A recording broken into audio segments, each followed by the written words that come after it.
Nobody talks about this kind of love, the kind that shows up at 2 in the morning when the crying has no explanation, the kind that answers on the first ring when the world has collapsed in a way that is too small for anyone else to understand, but too large for one person to carry alone, the kind that sits in a hospital waiting room for 4 hours without being asked, without being thanked, without being told how long it will take. Nobody writes songs about this kind of love. Nobody makes movies about it. Because this kind of love does not look like love from the outside. It looks like friendship. It looks like reliability. It looks like a man named Daniel Carr who had, over the course of 6 years, become the most dependable person in Allison Price's life without either of them ever agreeing that this was what was happening. They had met in Chicago at a company orientation for a mid-sized marketing firm where they had both arrived 12 minutes early and been the only 2 people in the conference room. Daniel had offered her a cup of the bad coffee from the corner table. She had accepted it. They had talked for 11 minutes about nothing in particular, where they were from, how long they had been in the city, what they thought the job would be like. And by the time other people began filing in, something had been established between them that was easier than most things and that neither of them had a name for. They became work friends first, then actual friends, then the kind of friends who existed in each other's lives in a way that had no clear boundary, who texted about things that had nothing to do with work, who had keys to each other's apartments, who knew each other's orders at every restaurant they had ever been to together. Allison was, by any reasonable measure, a person who attracted chaos.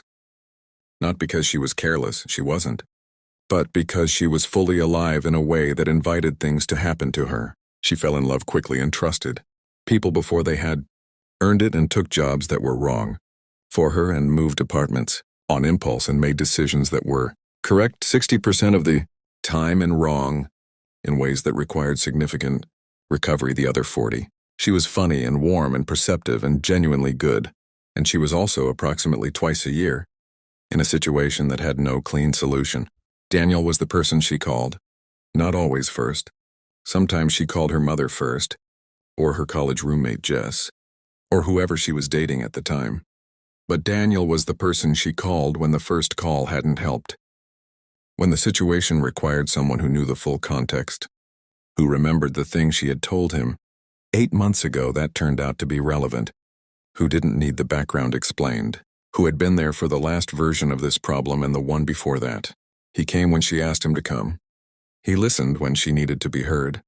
He said the true things when she needed truth, and the kind things when she needed kindness, and he had, over 6 years, developed a specific accuracy about which one she needed that she had never acknowledged out loud because acknowledging it would have required her to acknowledge what it meant.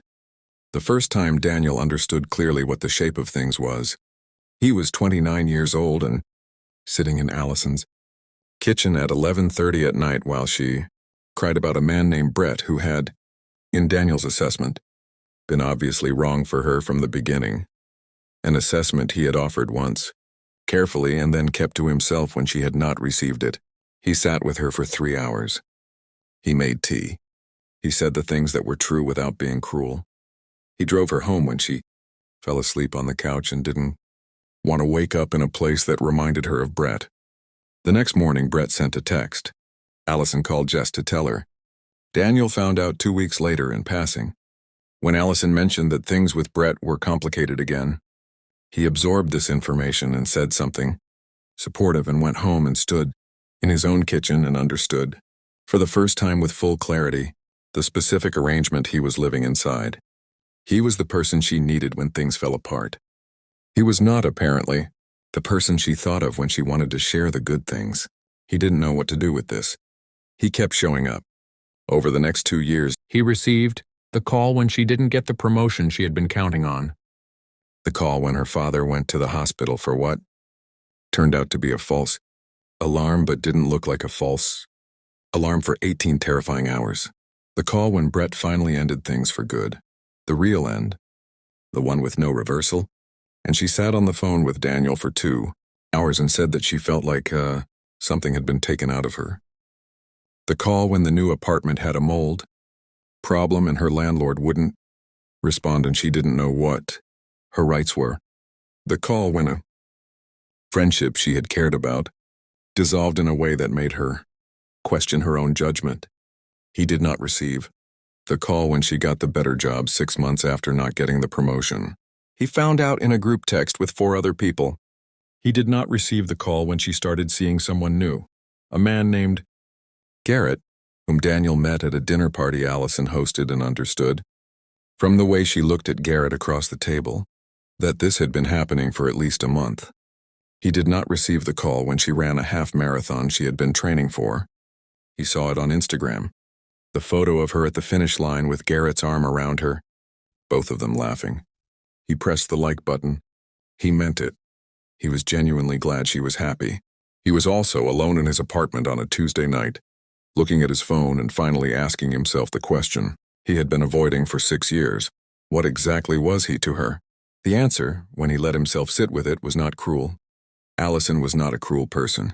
The answer was something more complicated than cruelty, something that required looking at his own behavior as honestly as he was looking at hers. He had been so available for the bad moments that he had, perhaps, made himself invisible for the good ones. He had been so reliable in crisis that she had unconsciously categorized him as the person you call when something goes wrong, the way you categorize an emergency service, something essential and trusted and somehow outside the category of things you celebrate with. He had never asked for more than this. He had never said once in 6 years, I want to hear about the good things too. He had never said, call me when you get the promotion, not just when you don't get it. He had made himself so perfectly useful in her worst moments that he had inadvertently communicated that the worst moments were his specialty, and she had, and not maliciously, not even consciously, accepted this as the terms. This was not entirely her fault. This was also his. He stopped answering as quickly, not as punishment. He was not interested in punishing her, but because he needed to understand what it felt like to not be immediately available, to see if he was capable of it, to practice the thing that had always felt impossible to him, which was prioritizing his own life over her need for him. 3 weeks into this experiment, she called on a Saturday morning.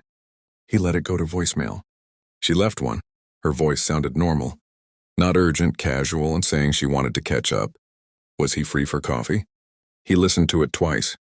Then he texted back, can't today, catching up with a friend. This week? She said yes. They made a plan for Thursday.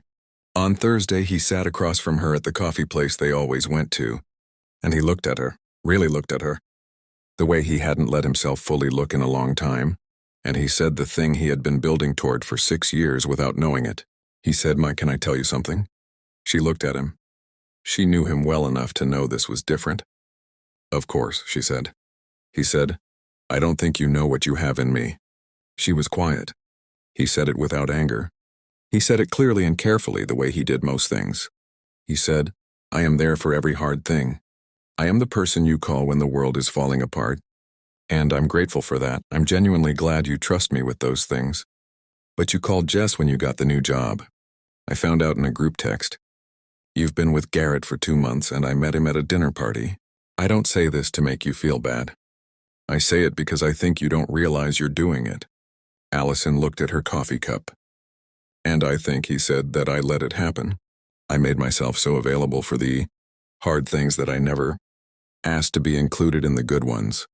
So this is me asking. I want to hear the good things too. I want to be the person you call when something goes right. Otherwise, I don't know what this is. The silence between them was the longest silence in 6 years of conversation. Then Allison looked up. Her eyes were bright in the specific way they got before she cried, which Daniel recognized because he had seen it more times than he could count. I didn't know I was doing that, she said. I know, he said. That's not fair to you, she said. No, he said. It's not. She was quiet for another moment. Then, I got a bonus last week. A real one. I haven't told anyone except my mom. Daniel looked at her. I should have called you, she said. Yes, he said. You should have. She reached across the table and took his hand the way she had taken it 100 times in hard moments. But this time it was not a hard moment. This time she held his hand in the ordinary light of a Thursday morning, in the coffee place they always went to, and she said, "I'm sorry. I want to do this better." He believed her. Not because she said it, people say things, but because he knew her, fully and specifically, in the way you know a person after 6 years of being the one who shows up. He knew when she meant something. She meant this. "Okay," he said. "Okay," she said. She didn't let go of his hand.